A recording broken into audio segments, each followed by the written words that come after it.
Oh my God.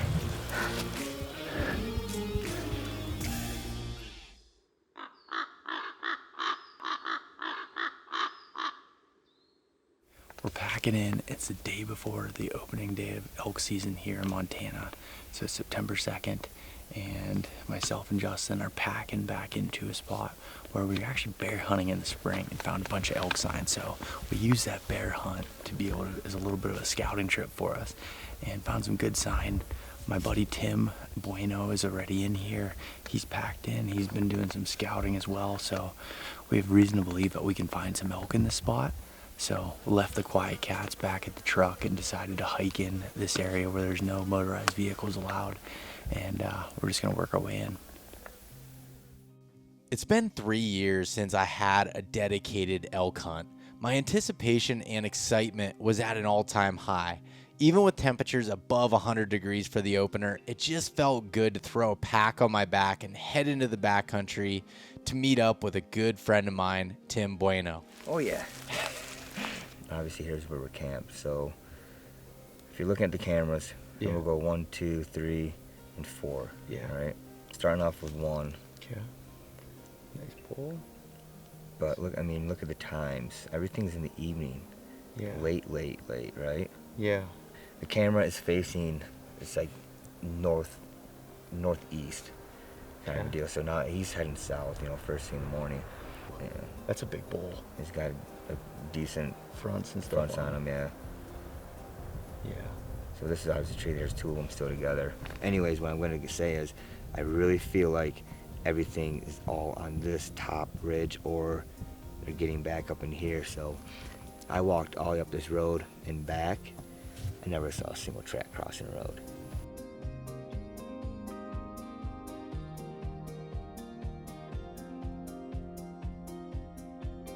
We just came up to this meadow here that we were coming up to listen to for the night. And came across someone with a wall tent, so we thought we were all alone in here, but apparently someone came in. But I don't know, Tim, you've been in here for a couple days now. You didn't see anybody. So that's all right. The area we were hunting was a little different than any other places I've elk hunted. Long, thick ridges dumped into open valleys filled with large meadows and some cattle. We set up camp in a place we found while bear and turkey hunting the area in the spring, roughly 3 miles from the truck, with plans to stay there as long or as short as necessary, depending on if we were able to locate elk. Water was scarce, with the only water sources being a couple nasty cattle tanks and spring seeps.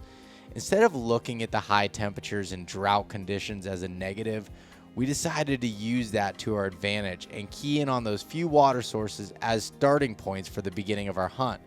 The plan was to glass and listen for bugles on opening morning from a vantage point, move to find elk sign during the middle of the day, and sit on the water sources in the evening when temperatures peaked in the triple digits.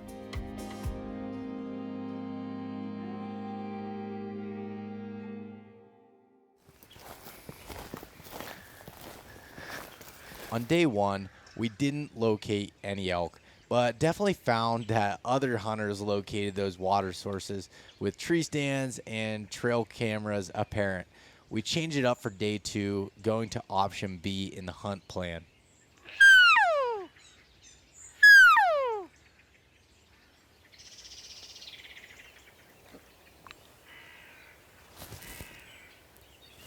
Hear a bugle?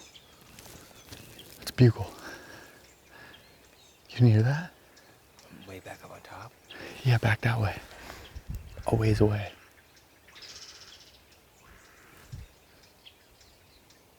Well, person wouldn't be bugling at a cow call. No, that was a bull.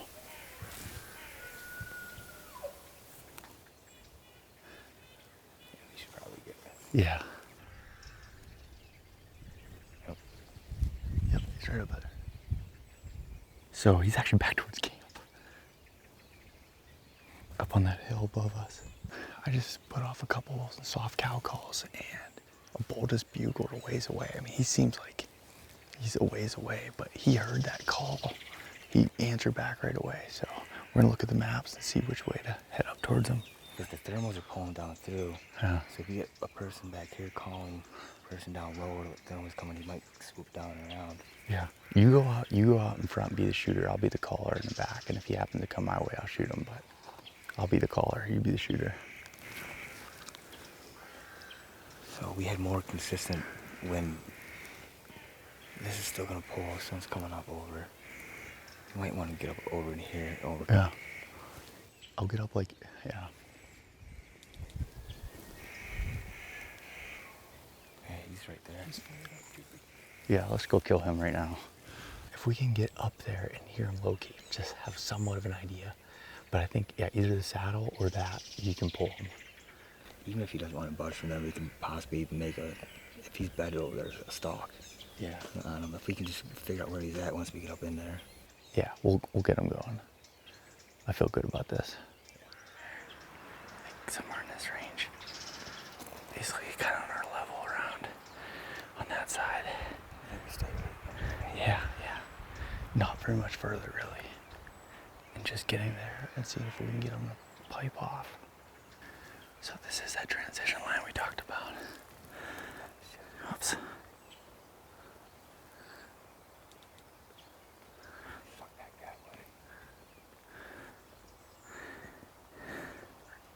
And so you could shoot up to this opening and then shoot down it, and then I drop down over the back of the hill a little bit. Maybe get down to that corner until I got a spot that going that direction. And obviously you can shoot up here. I've slowly learned, don't be in such a hurry to muss things up. Yeah. So let's try to wait a little bit longer. Yeah. I'm thinking the same thing. The more I'm seeing it's just making me feel finicky. I'm like, I feel like an idiot if that bull came in and something swirled, and if we would have waited another 20 minutes, that we could have for everything to settle out. Because I mean, it's 9:30 in the morning.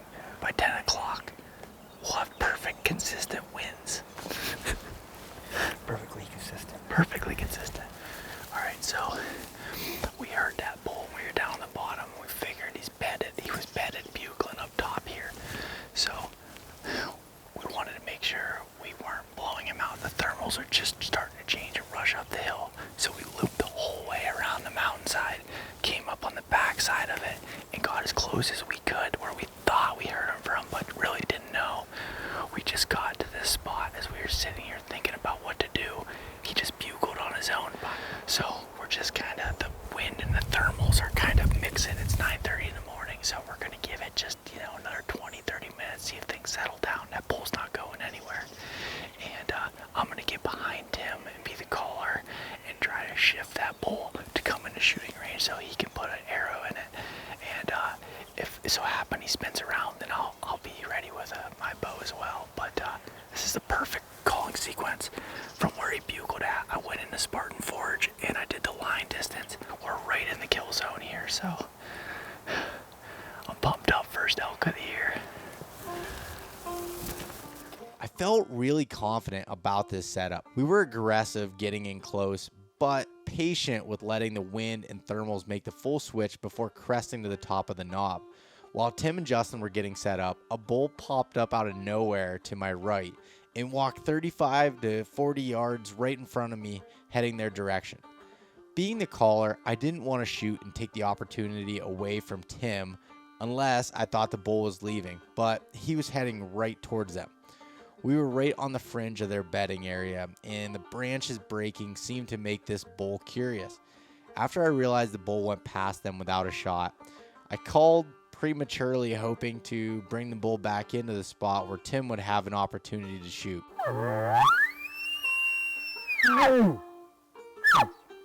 The thick timber made visibility difficult, and somehow the bull moved through the trees as quiet as a church mouse. It's funny how sometimes they sound like a herd of elephants moving through the timber, while other times move with a little more grace. Nonetheless, I felt confident that Tim would get his opportunity soon, and not long after thinking that, they gave the signal for me to head their way.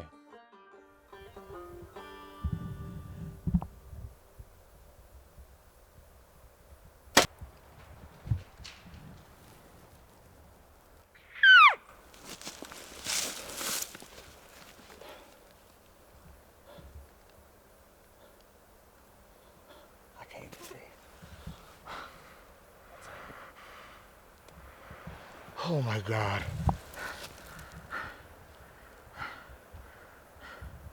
It's gotta be low lungs. Did you see it? Did you see him? Oh yeah. It was just one, right? Yeah. Oh my God. You called it.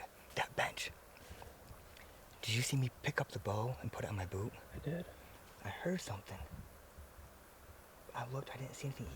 That must be so soft and quiet. He just slithered through. Just right there. All of a sudden I turned, I'm like, holy. Dude, I had a thread, like, when I was drawing back, when he stopped, it was front shoulder. I'm like, well, I can have like a little bit of a spot. It's gotta be about 35, 30. And he took a step and the front forward foot was open and it was all side. I'm like, drew back and he didn't move. He stood there, settled, squeezed, and I watched it go in. Did you? Yeah. Good. It disappeared. Oh my God. You missed an arrow. You got him. I got one and one. I can't do it. Did you guys see him when you were setting up? No. When you guys were setting up down here, moving around, making noise, he came through right here before I even called. That's why I called so early. And then he went down, and that's why I started calling. He came through? Yeah, oh yeah, dude. When you guys were down here, I could watch you guys setting up down here. He came down through, went right through this gap right here. Did he come down off the top? Yeah, dude, he came the whole way, right when we came up and hit the top of the hill. He came right where we were at the beginning. I wonder if he heard the sticks breaking and came down through. Oh, and then How the hell did he went right in there, and then I lost track of him right through all that thick stuff. And that's why I started calling early. I saw you guys were setting up, but I was like, he was going back, and I'm like, I figured you guys would get the deal, but then he just came in with the bugle or what? So you can see what I can see. Yeah. I never saw a single thing. So I stood up, and all of a sudden I thought I heard something. There's, from my back right here, there's a mess of trees I can't see. I'm like, something sounded like it was right in there. And every 5 minutes or so, I think I kept on turning and scanning, nothing. Scanning, nothing, right? All of a sudden I turn around, and the thing is standing right there at like 25, 30 yards. I'm like, oh my God, and his head's behind the tree. I just like spun, dropped, held back for a while. I didn't have a shot. Yeah. So finally I let down, I dropped, and you can see where I think I see my arrow. I see it too, yeah. I'm pretty sure that passed right through him. So we waited about an hour and a half, and we're just starting a blood trail. Tim's bull now starting to find some blood, which is a good sign. The arrow looked pretty good, so we're just working our way through here to see what we can find. I don't see any bubbles. No, a little dark. Yeah. Liver. It's so tough to tell. Everything zipped right through. Yeah, it did. Stuck in the tree on the other side. Yeah. After analyzing the shot on Tim's bull further, we both concluded that this was a liver hit and we needed to give him time, but couldn't wait as long as we wanted to with temperatures already in the 90s. The blood trail faded quickly, making this a body search and identifying the nearest water sources to check. After reviewing the footage, Tim acknowledged that he hit where he was aiming but held too far back, not realizing that the bull's front leg was back as the opposite front leg was forward. He is one of the best archers that I know and practicing year-round and has successfully killed many animals with his bow. It's never easy when the arrow doesn't hit the mark for a quick kill, but after the shot, the only thing you can do is do everything in your power to try and find that bull. My brother Kurt came in to help with the grid searching, covering as many miles as we could that day, as well as the following day with no luck in locating him.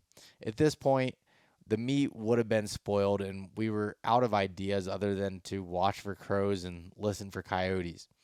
2 days after the shot, Kurt and Tim only had the morning to hunt with me before they returned to work after the long Labor Day weekend, and it didn't take long to locate more elk. At least one bull, maybe two bulls bugling. One looks like he's working his way back up the ridge yesterday, where Tim shot his bull up at the top. So looks like I'm not going to chase him up the ridge, even though the thermals are coming down. There's the second bull. There's the second bull over there. So I'm gonna have to think about what the game plan on this is gonna be. He's already on that. I can hear him in his voice. He's coming. He's going down. All right, let's get set up right here.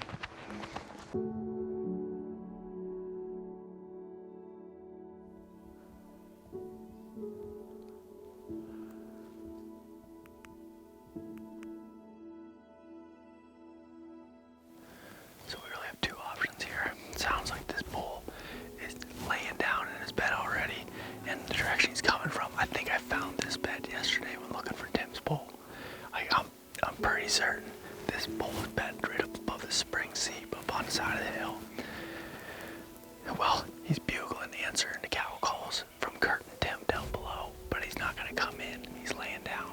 So our couple options are either try to get up after him now within the next hour for the thermals to change, or wait it out until late morning and try to go in when we have a consistent uphill thermal coming from the backside and try to kill him like we did with the bull yesterday.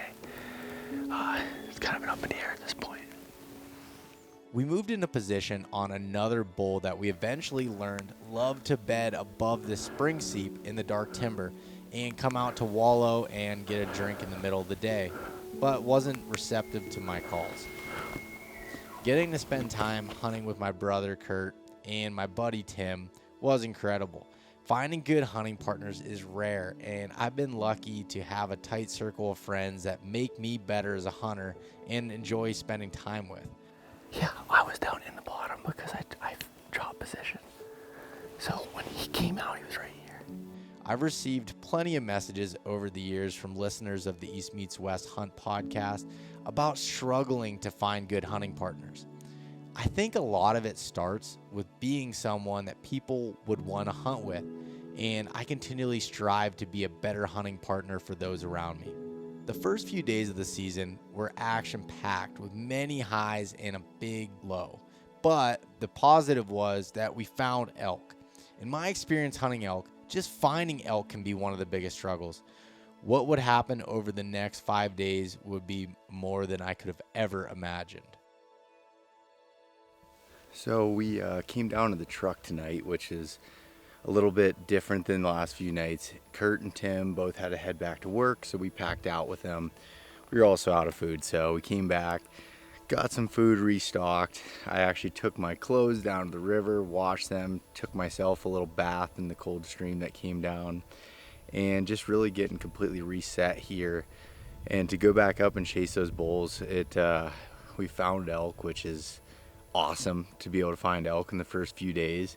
And so we're gonna get up bright and early, 3:30 in the morning, to get hiking, to get up into that spot, take 5 days of food with us, and see if we can get right back into it.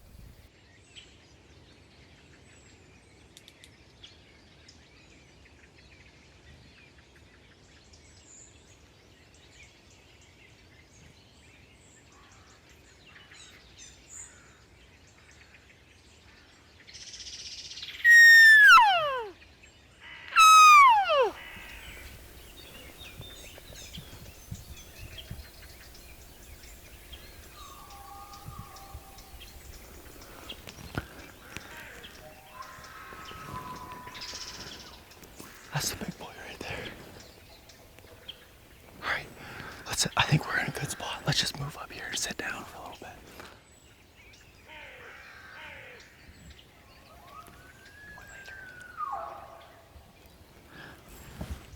I'm gonna challenge him, dude.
I think I see one. I think he's gonna come right there. If I don't hear him coming shortly, I'm gonna move closer, try to get better shooting.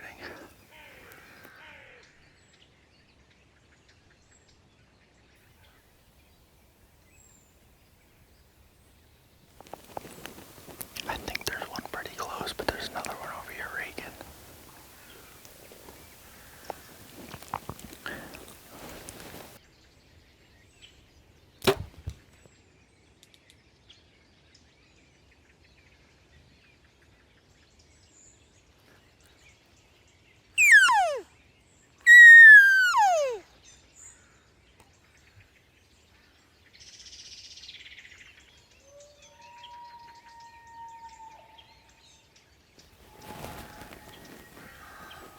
He went away from us.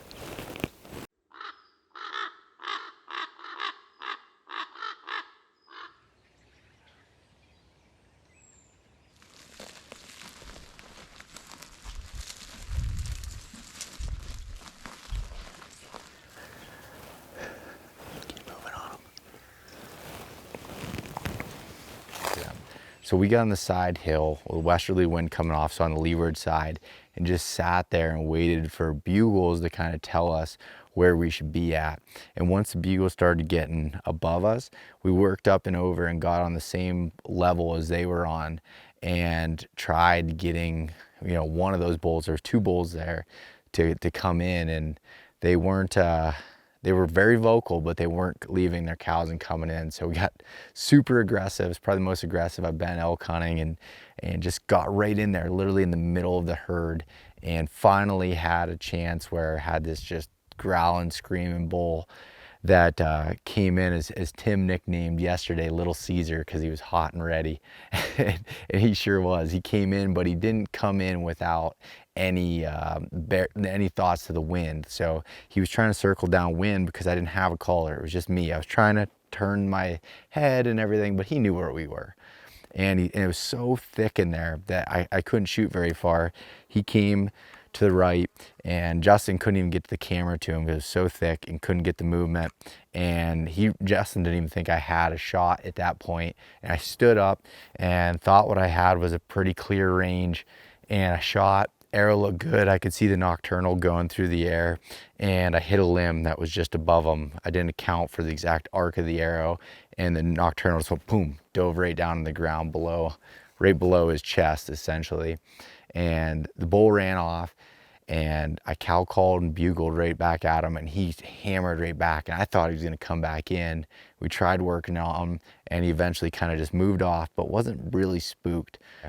We came back, with the miss, I kind of sat here and slept off my sorrows a little bit, but now I'm done feeling bad for myself and ready to get back after it. So it's been a very, very just crazy day that we've had elk hunting, and this is what we live for and what we truly want to come out here and experience.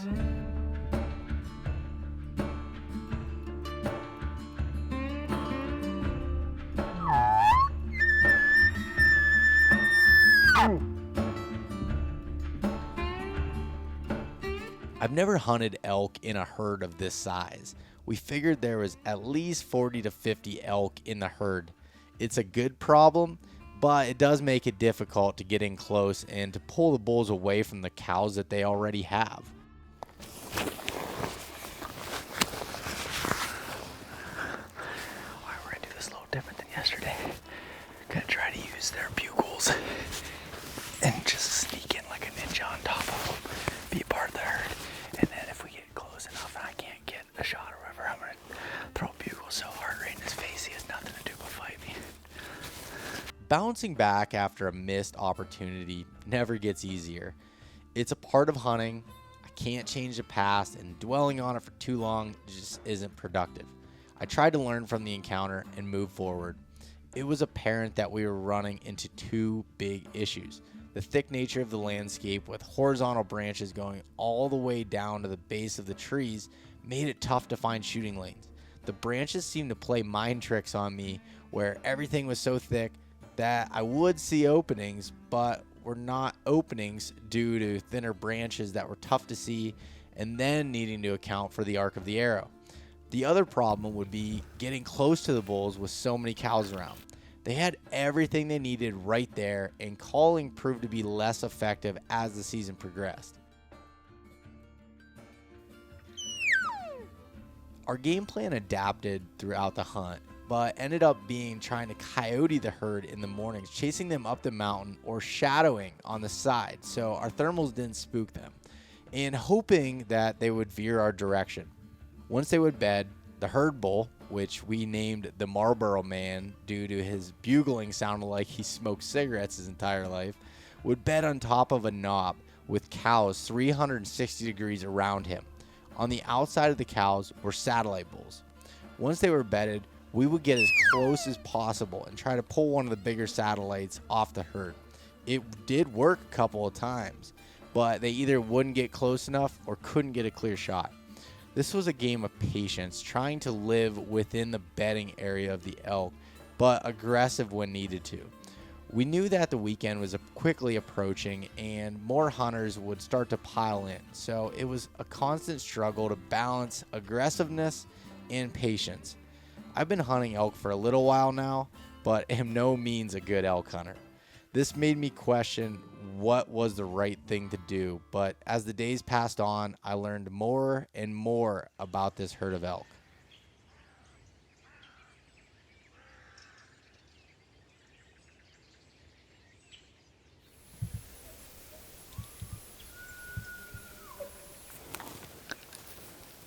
He's still there.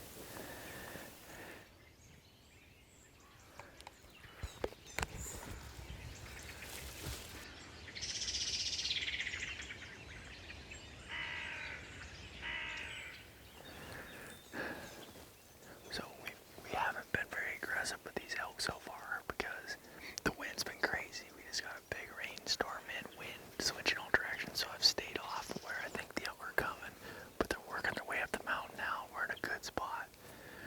We're just off to the side. They're moving their way up still a little bit.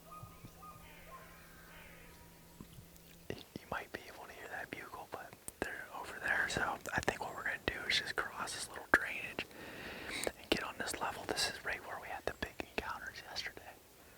And that's why I came up to this spot and just sat off to the side. So we're just going to try to slip in silently. It's nice and quiet in here with the rain. And just see if we can get an arrow on one of these bulls.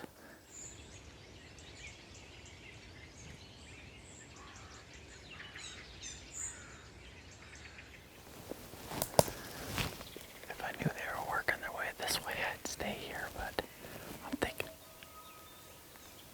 we'll just keep pushing tree to tree and glassing.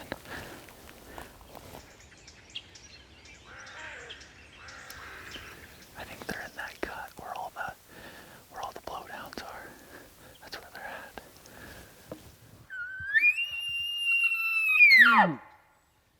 The weather finally cooled off and ended up getting some much needed rain. This seemed to keep the bulls bugling at all times of the day, making them even easier to find.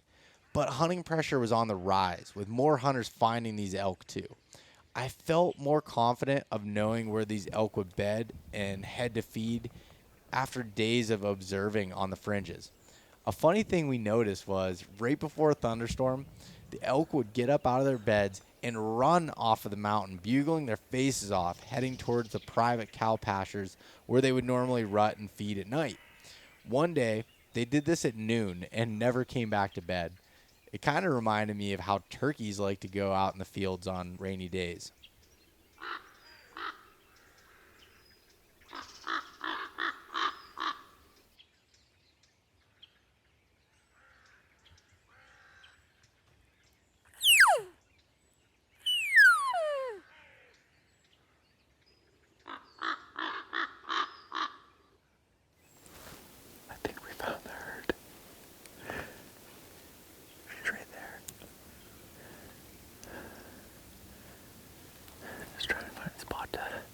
kind of sit still for a minute. We got cows came off this hill and ones that are over here. Thermals are pulling down, but we have multiple drainages that are running into this spot. I feel like we're in a really, really good place with bulls up on top. So I think they're going to want to come down and feed here at night. Just depends if they get out of their bed early enough.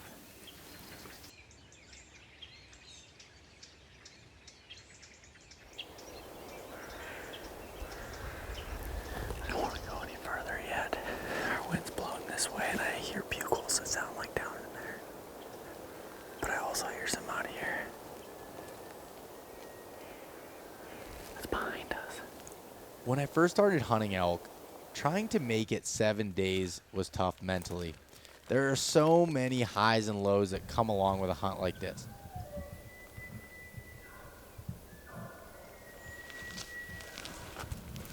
But through the years, I've learned to ride that roller coaster a little better. Any and all problems you have at home are magnified. If you aren't happy with the man or woman in the mirror, the mountains will expose that. You really miss family, friends, and other loved ones in a way that's hard to describe.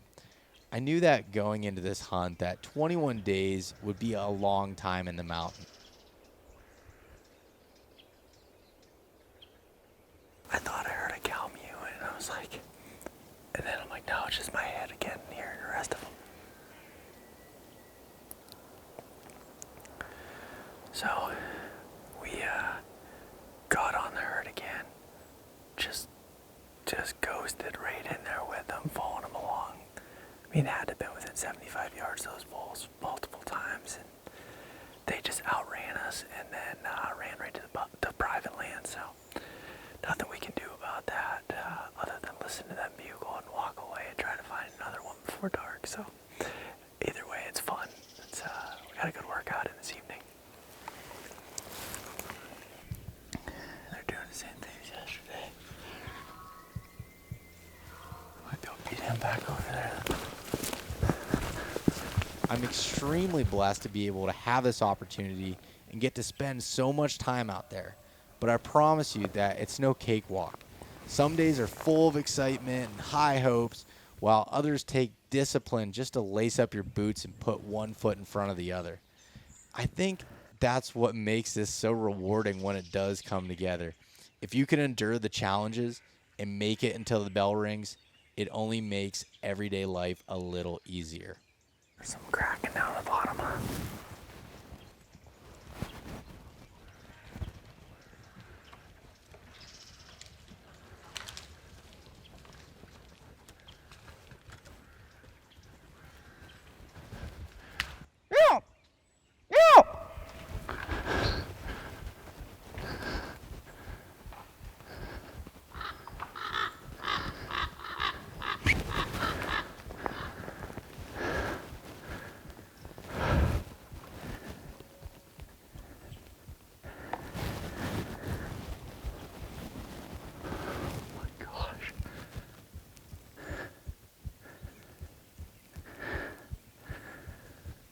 What just happened?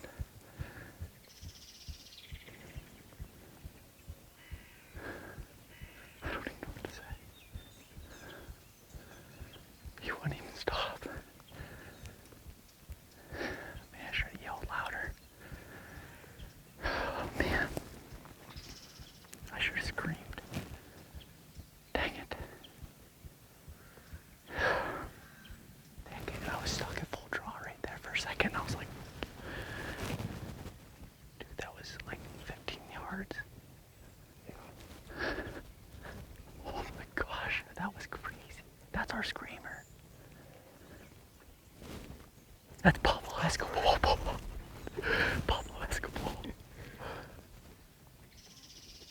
He is so big.